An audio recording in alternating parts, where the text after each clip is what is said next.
2012 मध्ये मुंबईमध्ये 12वीचा निकाल लागला आणि 12वीच्या निकालामध्ये मुंबईच्या धारावीच्या झोपडपट्टीमधली एक पोरग हे 12वीला मुंबई विभागामध्ये पहिलं आलं होतं. सगळ्यांना अभिमान वाटला की धारावीच्या झोपडपट्टीमधला पोरगा आहे. अरे आम्ही आमच्या पोरांना सगळं देतो तरी आमची पोरं काही करत नाही, हे झोपडपट्टीमधलं पोरग आणि हे 12वीला पहिलं आलंय म्हटल्यावर याचा सत्कार केला पाहिजे.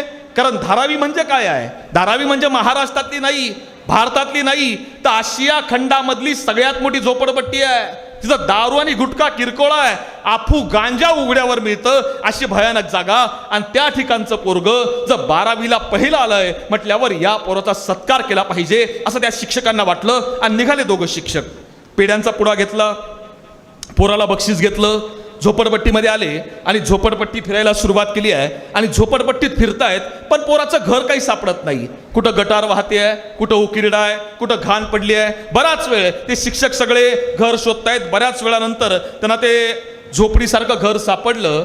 त्यांनी घराजवळ गेले, जाऊन बघितलं घरामध्ये लाईट नव्हता आणि पोरानं झोपडीमध्ये ते पोरगं बसलेलं. त्या पोरानं कोणाला तरी येताना बघितलं. पोरानं पटकन दिवाला पेटवला आणि पोरानं आपल्या शिक्षकांना बघितलं. पोरगं पटकन शिक्षकांच्या पाया पडलंय. शिक्षकांनी पेड्याचा पुडा फोडला, पेढा भरवला आणि पेढा भरवल्या भरवल्या त्या पोराला पहिलाच प्रश्न विचारला, बाळा इथं राहतोस?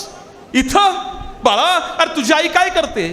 तुझे वडील काय करतात? बाळा अरे आम्ही आमच्या पोरांना सगळं देतो तरी आमची पोरं काही करत नाही. तर बाळा तू इथं झोपडपट्टीमध्ये राहतो आणि तरी 12वीला पहिला आला, तुझी आई काय करते? तुझे वडील काय करतात?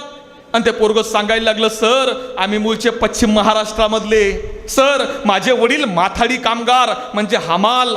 सर माझी आई लोकांच्या घरी धुनी भांडी करायची, पण सर मी 7वीला असताना माझे वडील वारले आणि सर आमचं 2 वेळचं जेवण एका वेळेवर आलं. सर माझी आई रोज सकाळी 8 वाजता लोकांच्या घरी धुनी भांडी करायला निघून जायची, सायंकाळी 7 वाजता माझी आई घरी यायची. सर मी 10 वाजता शाळेत जायला निघायचो, पण आई घरामध्ये नसायची त्यामुळे जेवायला मिळत नव्हतं. सायंकाळी 5 वाजता परत यायचो, आई तेव्हाही घरामध्ये नसायची त्यामुळे तेव्हाही जेवायला मिळत नव्हतं. संध्याकाळी 7 वाजता माझी आई आली का माझी आई लोकाच्या घरचं उरलेलं अन्न घेऊन यायची आणि त्या अन्नावर मी आणि माझी आई जगायचो.